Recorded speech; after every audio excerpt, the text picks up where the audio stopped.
उनको सवाल पूछना पसंद नहीं है, वो आपकी जुबान को बंद करना चाहते हैं। आप होते कौन है? 12-15% के लोग पूरे देश के सत्ता में बैठे हैं। हमने तैयारी कर ली है, ये सत्ता भी हम छीन लेंगे। जब 2024 में इनकी वापसी कर दे, इनको वापस भेज दे, इनको सत्ता से नीचे उतार के इनके घर बिठा दे। अरे 85% पर 15% राज कैसे कर सकता है? इनके पास बोलने की ताकत पढ़ने से आई है, तो इनसे पढ़ाई छीन लो। इनके पास बोलने की ताकत पैसे से आई है, पैसा नौकरी से आया है, तो इनकी नौकरी छीन लो। जाति छोड़ो, समाज जोड़ो। वो कुर्सी आपकी है, जिस पे कब्जा करके कोई और बैठा है, तो आपको वो कुर्सी छीननी होगी। क्योंकि भीख मांगने से तो भीख भी आसानी से नहीं मिलती, लेकिन जो छीनने का दम रखते हैं वो अपने आप अपना हक ले लेते हैं। Scientist, senior professor, senior bureaucrat, senior जजेस, चाहे वो सुप्रीम कोर्ट के हो चाहे हाई कोर्ट के हो, वो 98% सरकारी स्कूलों से पढ़े हैं।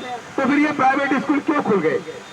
क्योंकि उन्हें दर्द पैदा हो गया कि इन सरकारी स्कूलों में दलितों के बच्चे भी पढ़ रहे हैं, आदिवासियों के बच्चे भी पढ़ रहे हैं, पिछड़े वर्ग के भी बच्चे पढ़ रहे हैं, और पढ़ लिख कर इतने काबिल बन रहे हैं कि वो डॉक्टर रतनलाल जैसे भी बन रहे हैं, वो डॉक्टर ऋतु जैसे भी बन रहे हैं, वो जवाब देना सीख रहे हैं, आंखों में आंख मिला के बात करते हैं। उनको आंखों में आंख मिला के बात करना पसंद नहीं है, उनको सवाल पूछना पसंद नहीं है, वो आपकी जुबान को बंद करना चाहते हैं। क्योंकि जब एट्रोसिटी होती है तो एट्रोसिटी के खिलाफ हम लोग आवाज बुलंद करते हैं, और जो लोग कानून की जानकारी रखते हैं वो लोग एट्रोसिटी एक्ट के अंदर मुकदमा दर्ज करा के ऐसे लोगों को जेल में डालने का इंतजाम भी करते हैं। लेकिन अब जेल में डालना भी आसान नहीं रहा, क्योंकि हर जगह वो व्यवस्था, वो मनवादी व्यवस्था के लोग तो कोर्ट के सुप्रीम कोर्ट तक पहुंच गए हैं।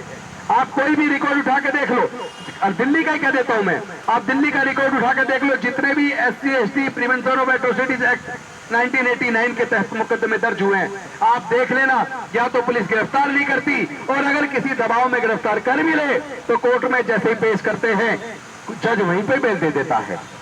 वहीं पे 90% से ज्यादा केस में कोर्ट में पेश करते ही बेल दे देता है, जेल नहीं जाता बंदा, उसको डर ही नहीं है। तो एट्रोसिटी एक्ट को डाइल्यूट किया गया, कोशिश की गई, वो तो 2 अक्टूबर 2018 को हमारे जाबाज सिपाहियों ने आंदोलन मजबूती से चलाया तो वो वापस हुआ। तो लड़ाई मजबूती से लड़ेंगे तो इनकी भी वापसी होगी, इनकी भी वापसी होगी। लेकिन इनकी वापसी होगी कब? इनकी वापसी तब होगी जब 2024 में इनकी वापसी कर दे, इनको वापस भेज दे, इनको सत्ता से नीचे उतार के इनके घर बिठा दे।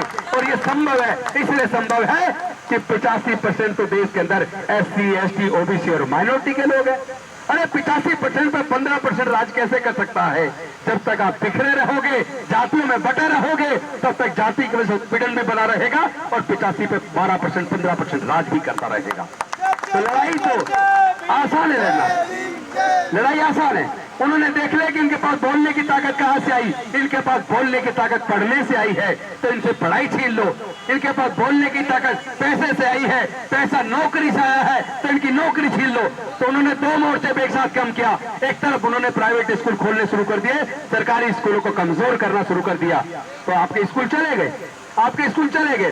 फिर भी कुछ लोग मेहनत मशक्कत करके अगर 12वीं पास करते हैं, अब बच्चा सोचता है डॉक्टर बनूं, इंजीनियर बनूं, वकील बनूं, वो पहले उसे कोचिंग करने के लिए पैसा चाहिए, कहीं से अरेंज करके कोचिंग कर मिले, और बच्चा एग्जाम पास कर लेता है। अब उसका इंजीनियरिंग के लिए एडमिशन के लिए उसको ऑफर आता है, उसके अंदर BLLB की जो 5 साल की डिग्री है, जैसे नेशनल लॉ यूनिवर्सिटी है, उसके अंदर उसका सिलेक्शन हो गया, अब उसको फीस जमा करनी है। उसका मेडिकल में सिलेक्शन हो गया, अब उसको फीस जमा करनी है। आपको जान के ताजुब होगा, 1 साल की फीस लगभग 2.5 लाख रुपया, 1 साल की फीस लगभग 2.5 लाख रुपया। हॉस्टल का खर्चा अलग, खाने का खर्चा अलग, बाकी सारे खर्चे अलग, सारे खर्चे जोड़ लें तो 1 साल के अंदर उसे कम से कम 1.5 लाख रुपया चाहिए। और कोई से कोर्स 4 साल का है, कुछ कोर्स 5 साल के, तो लगा लीजिए 12 से 15 लाख रुपए अगर आपके पास अपने बच्चे को इंजीनियरिंग की, मेडिकल की, लॉ की डिग्री कराने के लिए है, तो आप अपने बच्चों को पढ़ा पाएंगे, वरना नहीं पढ़ा पाएंगे। वो लोग जानते हैं SC/ST, OBC और माइनॉरिटी के 99% लोग ऐसे हैं जिनके पूरे परिवार की इनकम जोड़ दी जाए तो 15 से 20 हजार रुपया है।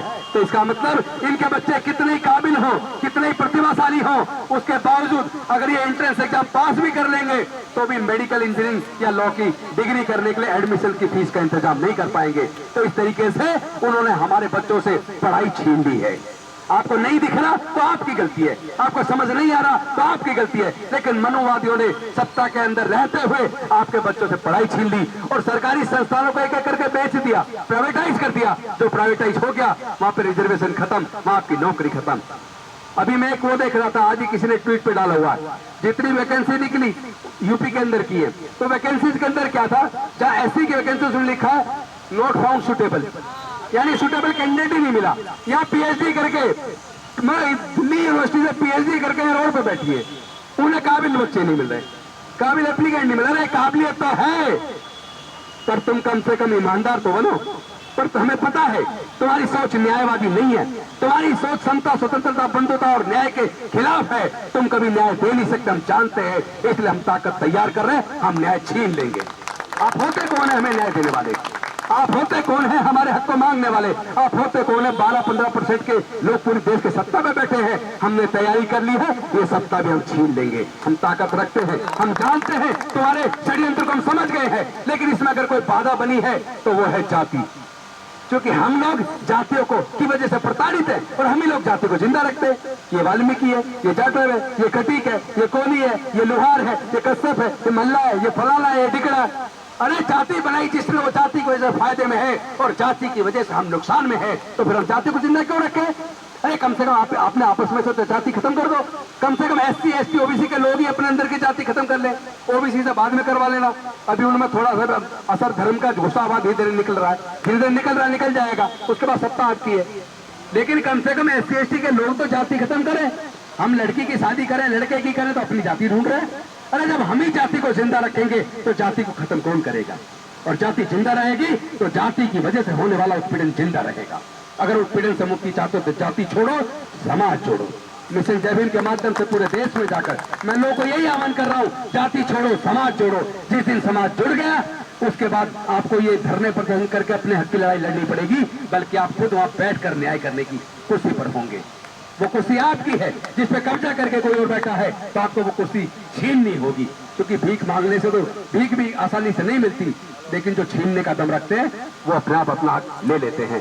बस बोलने को बहुत कुछ है, मैं आता रहता हूँ बीच बीच में, आगे भी आता रहूंगा। इस लड़ाई को तेज करेंगे हमें, लेकिन हमें रुकना नहीं है, इस लड़ाई को बढ़ाना है। और ये लड़ाई यहाँ तक ना रुके, दिल्ली यूनिवर्सिटी के इस कैंपस तक। इस लड़ाई को देश के कोने कोने में, गांव गांव तक ले जाकर हमें बहुजन केवल बोलना नहीं है। 85 हम बोलते हैं, लेकिन 85 में जो होता क्या है, 70% धर्म के नाम पे जाकर उस 15% के साथ खड़ा होकर उनको 85 बना देता है और अपने आप को 15 बना देता है। तो 15 तो हमें हमारे ही लोग बना रहे हैं, हमें उस 85 को 85 बनाना है। उसके लिए बस सच को जानो, अगर सच जान लो तो सच को मान लो, सच को मान लो तो जाति को छोड़ दो, समाज को तोड़ दो, ताकत का निर्माण करो। जब ताकत का निर्माण हो जाएगा तो सत्ता भी आपकी होगी और ये सारी कुर्सियां भी आपकी होंगी। बहुत बहुत धन्यवाद। नमो बुद्धाय। जय भीम, जय भारत। नेशनल दस्तक की आपसे गुजारिश है कि अगर इसको बचाना चाहते हैं तो नेशनल दस्तक को सब्सक्राइब करने के लिए रेड कलर के सब्सक्राइब बटन को दबाएं, फिर बेल आइकन की घंटी दबाएं। नेशनल दस्तक को बचाने के लिए बहुत जरूरी है कि हर खबर को शेयर करें, लाइक करें, कमेंट जरूर करें।